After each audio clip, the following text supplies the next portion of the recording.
Thanks for having me, Dan, and thanks for the introduction before.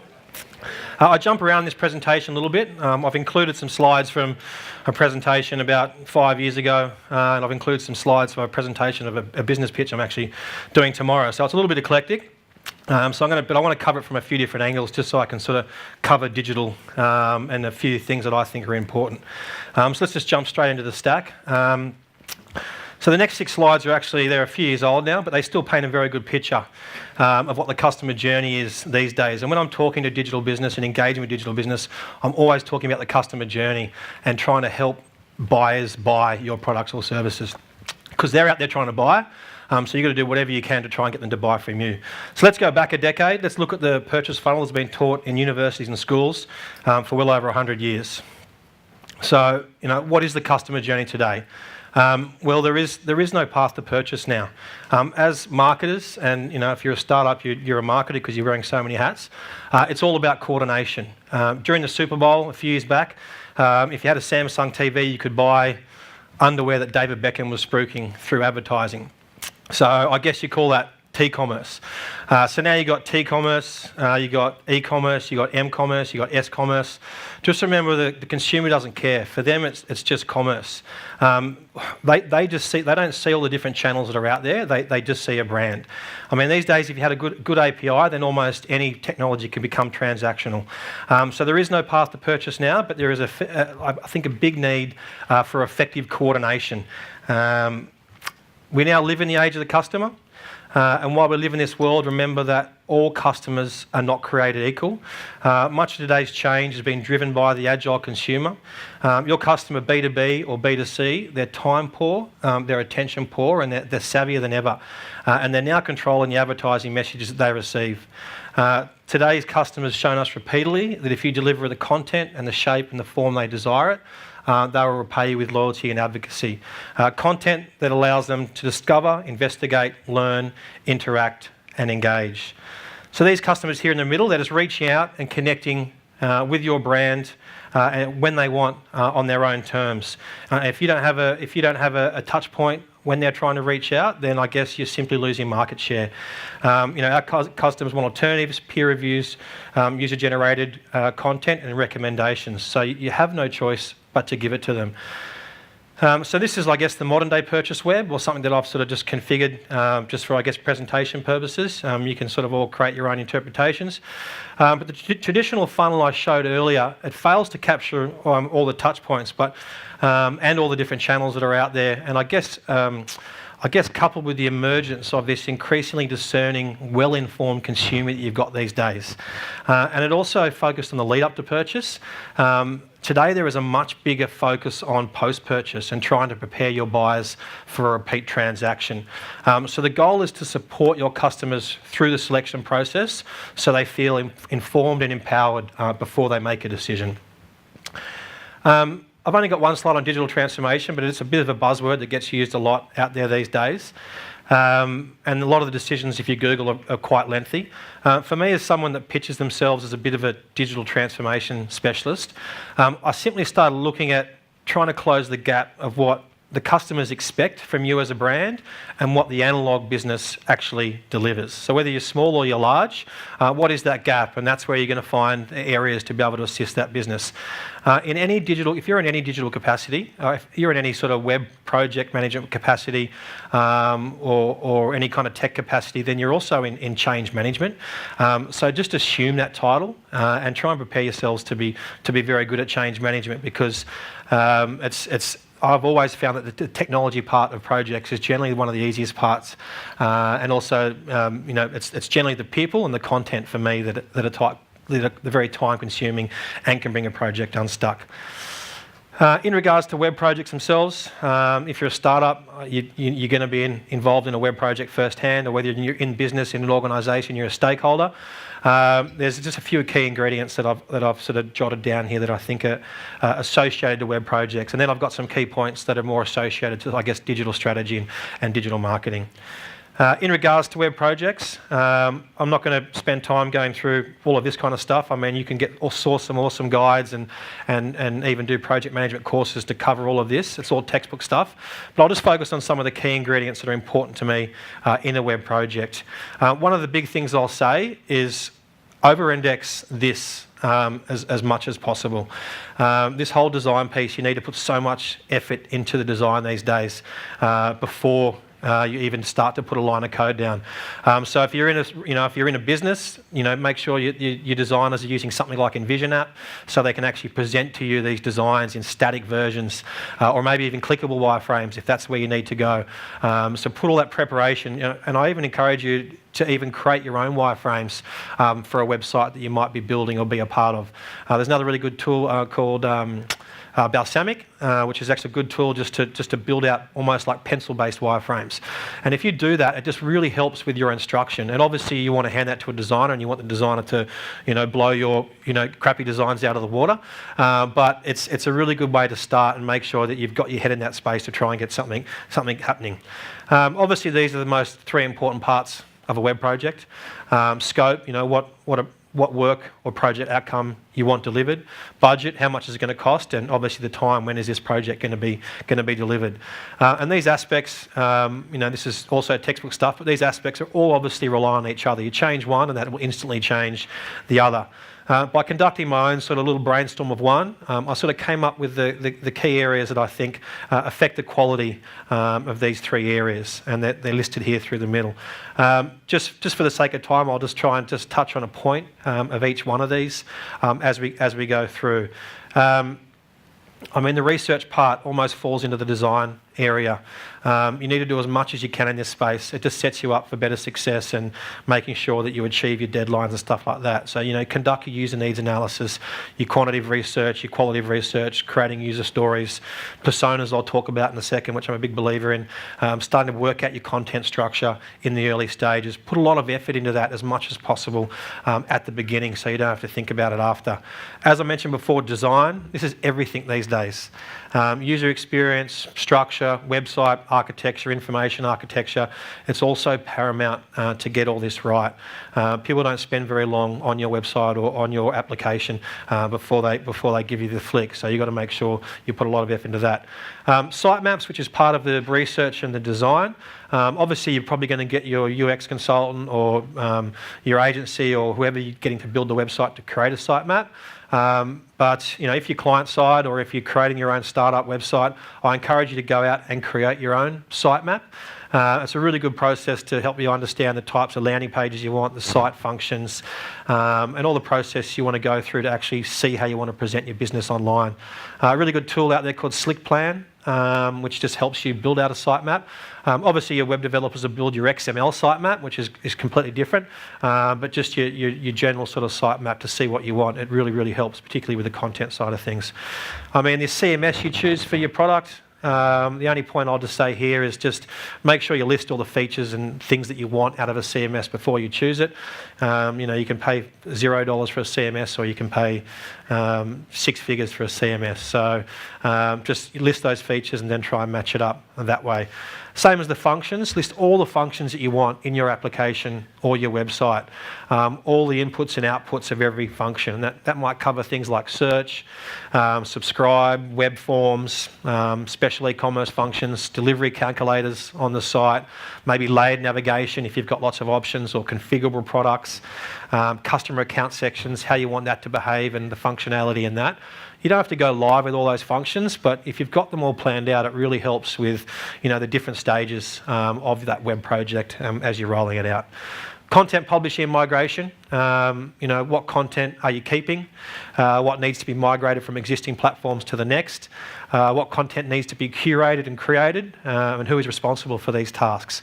And then the content authoring of things as well. So, use this new project, or moving from one website to another, or if you're starting from scratch, to really write good content with SEO in mind, which is so important. And I've got a couple of slides on that. Training, if you're building an application that people need to use, and this is probably more if you're building projects within an organisation of any size, training always gets overlooked. another area just to over-index this, so people that are using it feel informed and empowered, and they're feeling confident. As soon as someone doesn't like the use of something, it just opens up to disaster, and obviously then ongoing projects you try and roll out are a lot difficult to get within the business and get accepted.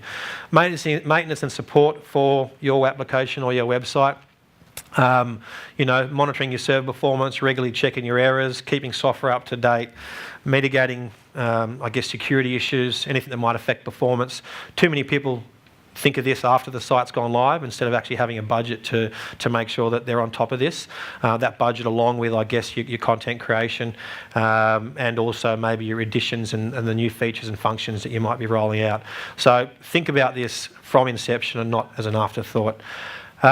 Your goalposts do always change. The time you've done all your design work and when you actually start laying down the code, it may change. So be prepared for this, but just communicate it throughout the people that are involved in the project.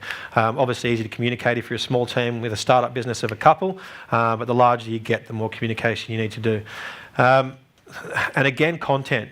Start preparing this from day one. It's always an underestimated element, particularly the larger the project, and particularly if you're moving from an existing website or platform to another. Generally, it'll double your length of your runway before you can go live if you haven't thought about it from the start and started planning it. Make an effort to keep listening to everybody, every stakeholder within your web project. If they're being listened to, then people are happy. If you can keep all stakeholders happy in a project, then you're winning. For important piece of the project, look at all the options you've got and put them all out on the table, and then prioritise those based on your budget and your time forward. Again, content stands out here. It needs to be thought about on every stage throughout the project. Learn from your projects. They make you so much better for the next. And taking time to review the project with the people involved at the conclusion can be really, really beneficial. I was given advice for my first big sort of web project I did, where there was a lot of integration, a lot of systems talking to each other, lots of moving parts, and someone said to keep a diary of that project. Particularly the project sort of went for about a year before we got up and running, and I didn't do that, and I really regretted not keeping that diary and keeping a record of conversations that I was having throughout the process, and decisions that we made and things that we thought were going to work and not work, because a lot of the stuff became vague in the end, and I really regretted not being able to go back and pinpoint some of the discussions we had. So keep a diary, and Evernote is amazing for that. You've just got it on every device and every desktop, and you can easily just jot down notes and just keep that daily diary happening. And always plan for the next big stage of development, because with any website, particularly a transactional website, but with any website or any sort of customer-facing based web project, it's never finished. I used to give a presentation a number of years ago, and it still hasn't changed. And the presentation was called "Good websites are built and finished. Great websites continually evolve." The time you publish it live, you've probably only just started if you're new to this space. And a good tip here is, whatever you've spent on getting that website up, prepare to spend at least half of that again, at least in the preceding months after, just iterating and trying to fix things and make sure you want to get it to where it's at. I'm a big believer too that if you've built something that's a little bit better than what you previously had, then just get it up. Obviously, you guys in the startup world, I guess you've probably, all read the Lean Startup Bibles and the methodology around that. But as soon as you've got something better than previously, just get it up. If you wait for something to be 100% right, you'll be 100% late, and it can cause heaps of issues. And if you get it up early, it makes you work really quick just to make sure that everything's working. From a web project perspective, is there a secret sauce? For me, I think it's the right spoonfuls of a number of ingredients to get right. What are those key elements? I haven't got time to go through all of these, but these are what just came to my mind after giving a lot of thought of, what makes my web project successful, and it's the right ingredients of all of these. I'd like to go through each one of those and talked about, have a couple of slides on each, but just due to time, I'm just going to touch on co-creation, content, experimentation, and the customer. The customer always being the most important. Co-creation, if you're building an app or if you're building something that people are going to use, that's changing something the way they've done before, then you've got to co-create that with the people that are going to be using it. A good example there is I recently built a quoting app, in-store quoting app for the design consultants and the internal staff to use at Cocoa Republic for in-store inquiries to help with database acquisition and getting good quality quotes out and moving away from the paper-based scenario. And I really worked hard at getting so many different stakeholders involved in that journey from the start. We had like a lot of baby boomers that work in the showrooms. Some are technically okay and some are scared of the iPad, let alone new application on the iPad. So having a really good group of people from inception, when we actually started talking about the way they do it now, the paper-based way they do it all individually, what would work for them from a new online perspective, and then having them involved throughout that whole process, from the designs, the wireframes, to the development environment, even role-playing with these guys and actually having, two design consultants there, one being the staff member, one being the customer, and trying to go through and pick out products and configure those products and then have the quote sent to them and all that kind of stuff. So that whole creation piece is really, really important, and I think it's a step above that sort of collaboration where you actually create it with the users of a product. When you change a process or something that people have been used before, you've really got to respect the past, but sort of clarify the future and go down that route. If you're in an organisation, then obviously these are really important too. You've got to have that C-suite leadership, a clear vision of what, when, how, when, and why. Find out the ambassadors for a project, and also, most importantly, the naysayers, the people that might be against a project. Try and find them early on, and because they can potentially be a little bit cancerous on a project, and get them on board. Content. The underlying principle of customer engagement is content. So this is no groundbreaking news. Content has become even more important of recent years. But you got to get this right. Content in context. This is where it's at. From an SEO perspective, I spend a whole lot of time from a digital perspective in the SEO space, and I think it's more important than ever to get this right. As Google keeps on releasing more and more algorithms, or the big algorithms with iterations, the penguins, the pandas, the hummingbirds you may have all heard of. Apart from Larry Page and Matt Cutts and a few geeks in Mountain View, no one really knows the 200 factors in the Google algorithm. Good SEOs can tell you what most of them are and put some weight behind it. But if you could sum up those 200 factors into one word, it would be relevancy. And I'm from an on-site SEO, for those that aren't across the SEO, there's two sides of it. There's the on-site SEO and the off-site SEO. And from the on-site SEO, you've got everything from URL structure, navigation, breadcrumbs, title tags, meta tags, descriptions, header 1, 2, and 3 tags, alt tags, structured data, keywords, the amount of content you've got on the page, internal linking, anchor text, juicy backlinks. Any SEO experts here? Am I missing anything? Removing toxic backlinks, broken links, AMPs for mobile, HTML to content ratios, redirects. The list goes on and on. But it's the content that sits on top of that that's the most important. You can do a quick project for whatever website you've got and get all the on-site stuff fixed relatively quickly, and I think really relatively inexpensively too, to get it right. But the content creation is where the time and the resources and generally the cost lies. Little pieces of content, big pieces of content, long form, short form, textual or multimedia. You've got to try and do what you can to create a site that elicits links by virtue of its awesomeness, with power, authority and value. One piece of advice with content is to steal shamelessly. Find content out there, the best content that exists out there in the market, and steal it. And when I say steal it, obviously, Google doesn't like duplicate content. So, like when you're at university or school, you may have borrowed a few friends' assignments and massaged that into one assignment, so you could fool the teacher, but do the assignment in 70% less effort than normal. If you can fool a human, then you can probably fool a robot. So use that. There's lots of content finding tools out there. You've got BuzzStream and BuzzSumo, which I think they're exclusive of each other, but help you find really good content. So find all the good stuff and then repurpose it and make it your own. It's a really good way to go about it. Your product or service doesn't have to be cool, but your story does. So do what you can there with content. The rise of the smartphone has disrupted commerce as much as the internet did. If you're not focusing on the smartphone and mobile, then you've already missed the boat. So use your time to try and focus on use mobile to focus on your customers' downtime and content there. And do what you can to use content to help people buy. And make sure you've got a big line item in your marketing budget for content. People always have a line item for AdWords or social or stuff like that, and they fail to actually have a line item for content creation, getting third parties to create content.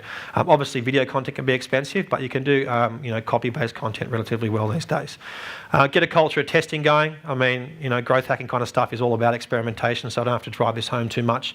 But you might want to, with your website, you might want to look at, Google's just brought out Google Optimize. From what I understand, it's free. I've always used Optimizely, which is a separate product, so check out Optimizely and Google Optimize if you haven't done this before. Just gives you the ability just to start doing simple tests, A/B testing on your site, checking, doing multiple landing pages and stuff like that. Try and decide what you think your customers want and evaluate what you think their needs are, and then test. It's definitely the way to go. The customer's everything these days, and from a web project perspective, it's all about usability, user experience. The modern agile consumer has 3 budgets, and that's time, money, and frustration.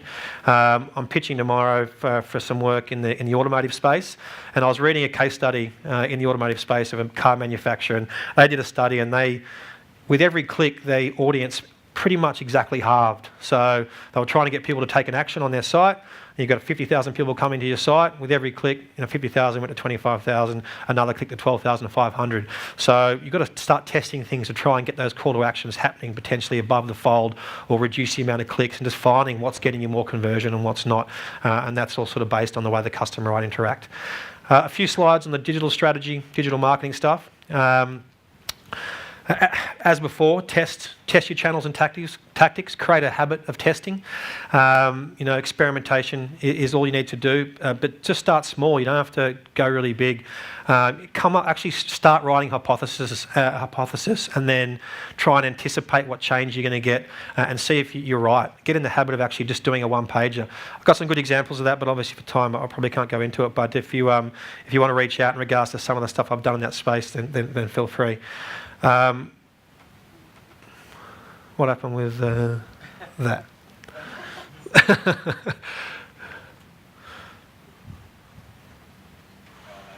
You all right? The next slide is just around sort of metrics and analytics. Go up or two.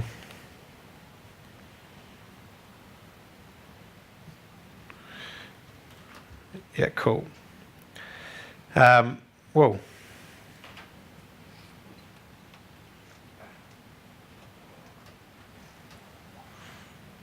Maybe I'll just jump that slide if that's got an issue with it or something.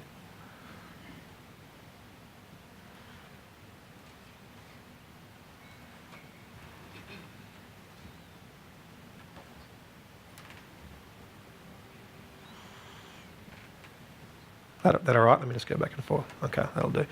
Metrics and analytics. I'm measuring everything these days. Digital plays a huge role in this, and it's basically underpinning any form of business these days. The ultimate goal is to be able to start making data-led decisions. So you've got to get your testing going. You've got to get your measuring going to get this happening. Your first-party data, no matter how big or small you are, your transactional data, your cookie data, your databases that you might have of your email databases, that kind of stuff. This is the data that's at your fingertips and you can do the most with. Whenever I engage with a business, one of the key things I'm trying to work out is how big the database is, what can we do with that database, what kind of segmentation, understanding different sets of customer groups, where groups live, their age range, typical buying behaviour and stuff like that. And most importantly, what can we do with that data, and what can we do to try and do better database acquisition to try and get more people onto these databases. Even email databases. Email is still such an awesome way of marketing. It obviously depends on the industry, but trying to build that database as quick as you possibly can so you can start doing stuff with that is really, really important. I'm a massive believer in personas. It's something that I've been doing with any business I've been involved with over the last few years, like understanding your customer groups, recognising key traits within them. If you know their backgrounds, their goals and their challenges, it makes it much easier to create an effective marketing strategy to those types of people. How detailed can you go with each persona? Can you go deeper than age, gender and social status? What are their personal motivations? What do they value in their brands? So you can sort of try and find ways to communicate with them. If you've got personas, then you can answer these questions a lot better. Your marketing's improved, your lead capture is increased, your messaging, your targeting of answers, the images and the content you create all gets far more accurate. I'm so surprised, I keep on falling over every time I work with a business how little underutilised just things like these platforms are. Whenever I engage with a business, analytics itself is being used to 15, 20% of the capability.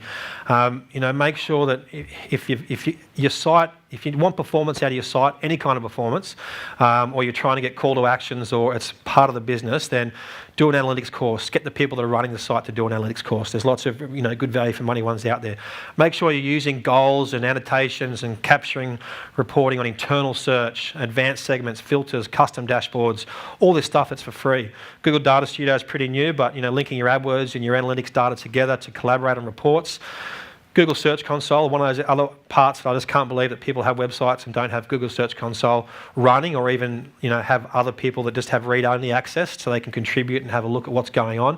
Really good for your SEO and finding out your links and your crawl errors and stuff like that. So make sure that that's associated to every website that you've got. Tag management, it's been around for a while. Another thing that I'm surprised that people don't put a huge amount of effort into trying to get right. Having a tag management like Google Tag Manager, which is free, allows you just to utilise those code snippets and have that on websites and look at your traffic analysis and everything you need for marketing optimization. So get that data layer in place for your website or your application. It'll help with your triggers, your variables, your events, all your different conditions. And once that data layer starts flowing through, it's invaluable. I'll skip the next two slides mainly because it's probably more for larger organisations, but enterprise tag management is about to take off, I think, for any business that's bigger than an SMB style organisation. It's really going to take hold, and I think you'll start to see a wave of people using enterprise tag management. So I'll just skip these slides just for time. But if you actually work in a large organisation and you want to ask me about enterprise tag management, I'm accrediting a lot of my engineers and stuff with expertise in this space and accreditation, so we can start doing more of this enterprise tag management stuff. Regardless of whether you go enterprise or you use Google Tag Manager, measure everything. Just think of everything you can measure. You can see a couple of parts of this Prezzo, actually part of the Prezzo I'm using for tomorrow. You can see automotive stuff in there. But measure everything. Think of all the things that you can measure. From a car buying example, another case study I was reading, that it's someone will have about 700 micro interactions on the web when they're going through the process of buying a car over several months. So, the silver bullet needs to try and determine what the path to purchase looks like, what the cost of acquisition looks like, and what success looks like, so you can obviously try and mimic that success and shorten the lead process. Automation and personalisation. You can stand up here and talk for hours and hours about this. I think this is the key to competitive advantage, is starting to get automation and personalisation happening. But you just got to start small. And that might be a form on your website that has a basic welcome series email off the back of that. It might be name personalisation in emails. It might be automated text messages for service reminders, or happy birthday emails that go out automatically. Some real base small stuff that you can connect with your customer on and try and prepare them for repeat transactions, as I mentioned before.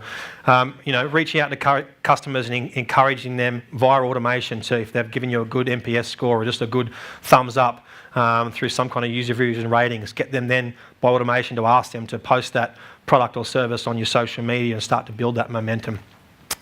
So I've attempted to cover a fair bit today. I've moved very quick. I always go through these things pretty fast, so if you miss something, let me know. In regards to digital, in any size business, the whole business culture needs to change. You need to educate everybody so you get the buy-in. This is what we're doing, why we're doing it, how we're doing it, and when we're doing it. If it is an organisation, you've got to get senior managers on board, because all the silo behaviour does start with them. And I think the senior managers have to have that sort of aha moment of why you're doing something. Otherwise, you just don't get that. You just don't get the buy-in. It doesn't filter down through the business, and you have to deliver on the expectation. It's easy for me to stand up here and say that, but you've got to do what you can to not disappoint when you've got a new product and service. I deliberately got this slide again. It's not a mistake, but it's just reiterating the fact that today it is all about the customer. We are living in the age of the customer. Today, your customers are only ever a click away. So engage with the agile consumer. The agile consumer expects you as a brand to be everywhere, instant and personal.